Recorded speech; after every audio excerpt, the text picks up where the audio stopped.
그러나 말세를 제일 잘 사는 사람은 회개하는 사람이거든요. 세례 요한의 메시지는 무섭습니다. 다시 한번 10절 봐요. 시작. 이미 도끼가 나무 뿌리에 놓였으니 좋은 열매 맺지 않는 나무마다 찍어 불에 던지우리라. 이 표현처럼 금박한 심판이 임하는 것처럼 마치 도끼를 나무에 대고 지금 딱 정조준하고 마치 들고 찍으려고 하는 순간처럼 느껴지지 않으세요? 사람들은 그렇게 생각 안 합니다.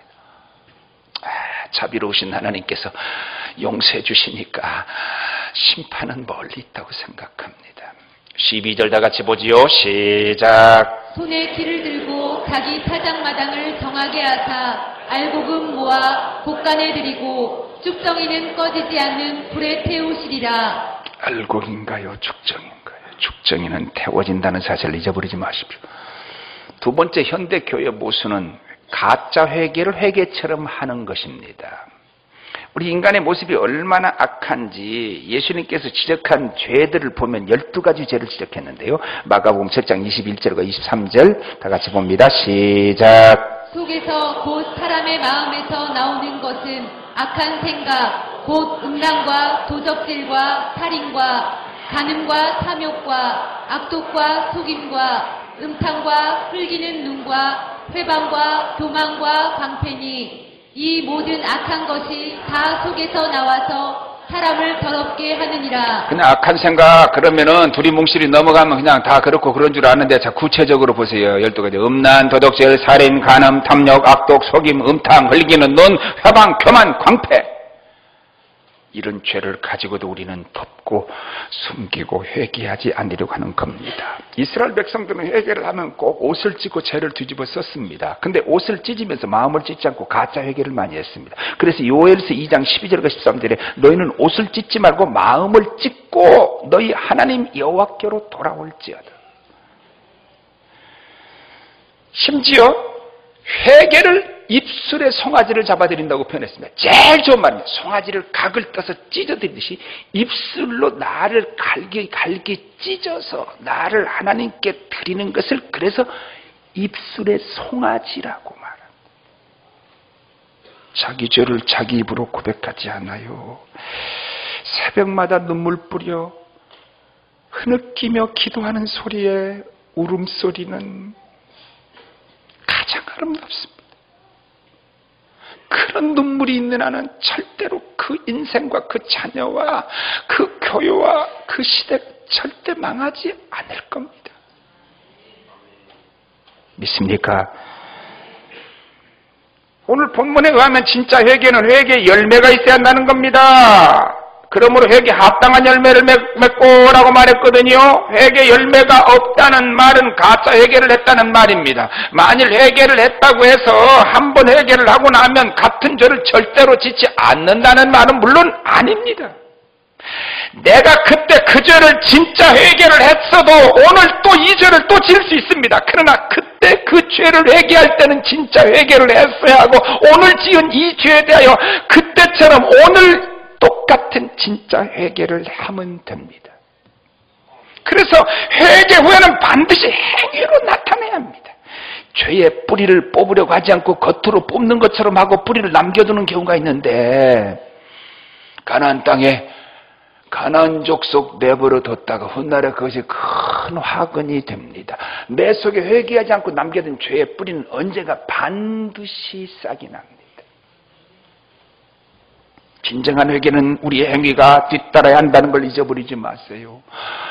사케오는 깨닫고 나서 회개하고 나니까 재산의 반절을 갈라서 다른 사람에게 주고 토색한 거 4배를 갚았어요. 그렇게 많은 죄, 물질 속에 있어도 회개하지 않으려고 하거든요. 여러분, 눈물을 흘리며 예수님의 발등에 향주를 부은 여인을 한번 보십시오. 우리가 눈물을 흘렸다고 해서 그것이 진짜 회개는 아닙니다. 형벌이 무서워서 하는 회개. 형무소가 무서워서 하는 회개. 회개로 내 죄책감을 막아내기 위해서 하는 회개. 이건 가짜 회개입니다. 연기자의 눈물은요, 진실한 눈물보다 더 잘 울기도 하더라고. 어떤 사람이 죄를 반복적으로 지었습니다. 제가 아는 때 안 걸리게 죄를 계속 짓더라고. 한국교회를 망가뜨리도록. 그러다가 가늠하다 현장에 잡혀온 여인같이 딱 죄가 드러나니까 그때는 회개 안 할 수가 없으니까 죄책을 떠나려고 또 회개를 다시 하더라고.